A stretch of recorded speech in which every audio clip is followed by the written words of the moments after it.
Assalamualaikum warahmatullahi wabarakatuh. Bertemu lagi kita di dalam bab 4, bahagian bab kecil yang terakhir, iaitu 4.4 Sistem Pentadbiran Negeri-Negeri Melayu Tidak Bersekutu. Perjanjian Bangkok 1909 membawa perubahan penting dalam sejarah di negeri-negeri Perlis, Kedah, Kelantan dan Terengganu. Selain itu, kedudukan Johor berubah pada tahun 1914 apabila menerima penasihat am British. Kelima-lima buah negeri inilah yang dikenali sebagai negeri-negeri Melayu Tidak Bersekutu. Latar belakang negeri-negeri Melayu Tidak Bersekutu. Pentadbiran negeri-negeri Melayu Tidak Bersekutu bersifat longgar yang tidak ditadbir sebagai satu unit pentadbiran yang tunggal. Tidak ada perjanjian khas bagi mewujudkan gabungan ini, sebaliknya lebih bersifat membezakan pentadbiran negeri-negeri ini dengan negeri-negeri Melayu Bersekutu. Negeri-negeri ini terletak di bawah kawalan dengan Pesuruhjaya Tinggi Negeri-negeri Melayu Bersekutu yang juga merupakan Governor negeri-negeri Selat. Raja di negeri-negeri Melayu Tidak Bersekutu mempunyai kuasa yang lebih besar berbanding dengan kuasa raja di negeri-negeri Melayu Bersekutu. Kelima-lima buah negeri ini tetap kedudukannya sebagai negeri-negeri Melayu, pemerintahan beraja yang bebas dan mempunyai kuasa otonomi. Usaha British untuk menggabungkan kedua-dua sistem pentadbiran turut gagal kerana adanya tentangan daripada Raja Melayu di negeri-negeri Melayu Tidak Bersekutu. Pentadbiran negeri-negeri Melayu Tidak Bersekutu yang berasingan dengan negeri-negeri Melayu Bersekutu berterusan hingga Perang Dunia Kedua. Pentadbiran negeri-negeri Melayu Tidak Bersekutu.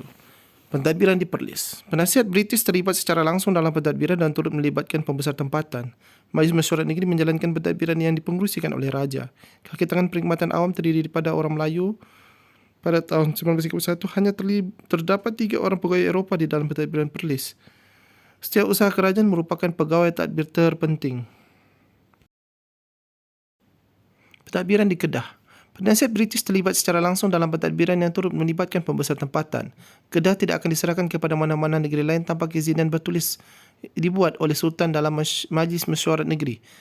Majlis Mesyuarat Negeri menjalankan pentadbiran yang diwujudkan sejak tahun 1905. Kaki tangan perkhidmatan awam terdiri daripada orang Melayu yang berkebolehan. Setiap usaha kerajaan merupakan pegawai tadbir terpenting. Pentadbiran di Kelantan. Penasihat British secara langsung dalam pentadbiran dan turut melibatkan pembesar tempatan. Sultan memperlukan Majlis Mesyuarat Negeri dan penasihat British merupakan anggota majlis. Kaki tangan perkhidmatan awam terdiri daripada orang Melayu, pegawai Eropah dihadkan memegang jawatan tertentu sahaja. Menteri Besar memainkan peranan penting dalam pentadbiran negeri. Pentadbiran di Terengganu. Pentadbiran negeri berlandaskan undang-undang bagi diri Kerajaan Terengganu yang diluluskan pada tahun 1911. Undang-undang ini menetapkan bahawa ketetapan atau perundangan yang dilaksanakan tidak boleh dipindah. Penasihat British terlibat secara langsung dalam pentadbiran dan melibatkan pembesar tempatan. Jemaah Menteri dan Majlis Mesyuarat Negeri diwujudkan bagi melaksanakan pentadbiran kerajaan. Kaki tangan perkhidmatan awam terdiri daripada orang Melayu, penglibatan pegawai Eropah dihadkan dalam pentadbiran. Pentadbiran di Johor. Berlandaskan Undang-Undang Tubuh Kerajaan Johor 1895, Sultan tidak dibenarkan untuk menyerahkan negerinya kepada kuasa asing. Pentadbiran dijalankan oleh Menteri Besar, manakala setiap usaha negeri terdiri daripada orang Melayu yang menjadi jurucakap kerajaan yang rasmi. Majlis Mesyuarat Menteri dan Majlis Mesyuarat Negeri membantu Sultan menjalankan pentadbiran. Orang Eropah dan Melayu dalam perkhidmatan kerajaan Johor dilayan sama taraf dan keutamaan diberikan kepada orang Melayu yang berkelayakan bagi memenuhi jawatan pentadbiran.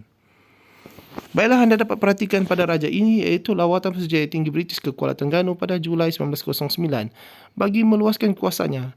Dapat dilihat Sultan Zainal Abidin III dan Sir John Anderson di dalam gambar tersebut. Di dalam raja ini pula iaitu gambar Sultan Johor bersama askarnya dalam perarakan hari ulang tahun keputeraan baginda yang diadakan di Singapura pada tahun 1885. Sultan Johor telah menubuhkan askar timbalan setia negeri Johor yang menunjukkan pemodenan negeri Johor.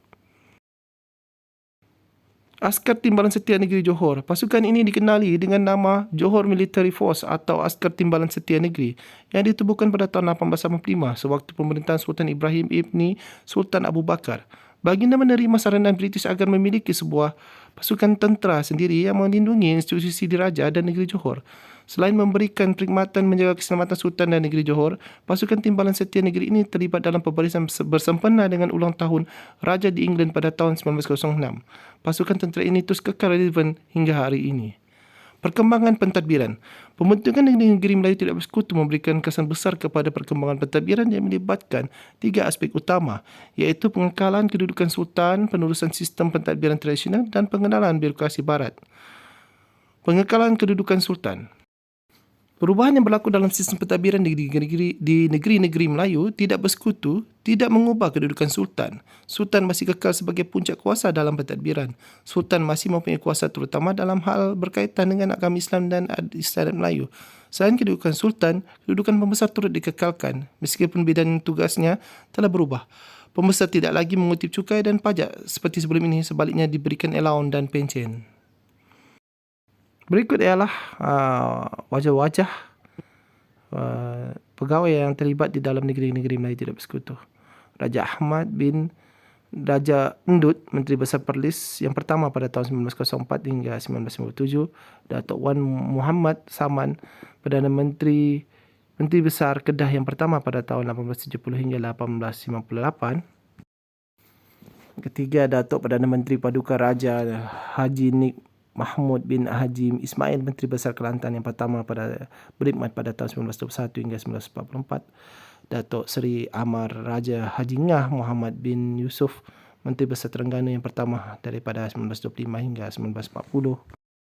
Datuk Jaafar bin Muhammad, Menteri Besar Johor yang pertama yang bertugas daripada 1886 hingga 1919. Penerusan sistem pentadbiran tradisional.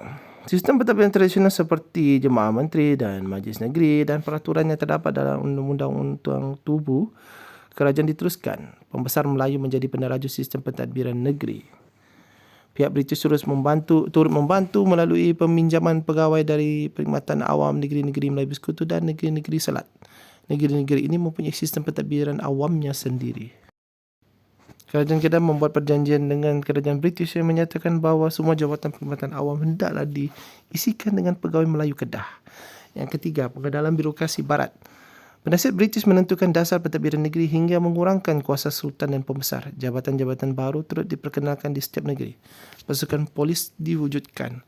Urusan pentadbiran negeri mula mengamalkan cara barat, mahkamah sivil diperkenalkan dan pegawai-pegawai British turut dibawa masuk sebagai pegawai pentadbiran kerajaan.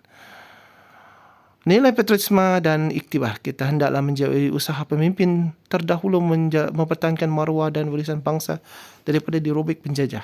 Kita hendaklah sentiasa bersedia mempertahankan negara daripada diserang anasir luar yang boleh memperorak-pandakan negara. Pemuafakatan merupakan unsur terpenting dalam usaha kita untuk memperjuangkan maruah dan warisan negara. Setiap warga negara mempunyai tanggungjawab untuk mempertahankan maruah dan warisan negara. Antara langkah pemupukan semangat tanggungjawab ini termasuklah melalui latihan fizikal separa ketenteraan. Baiklah, sekian dulu untuk bab negeri-negeri Melayu Tidak Bersekutu ini. Kita akan bertemu dalam bab seterusnya. Assalamualaikum.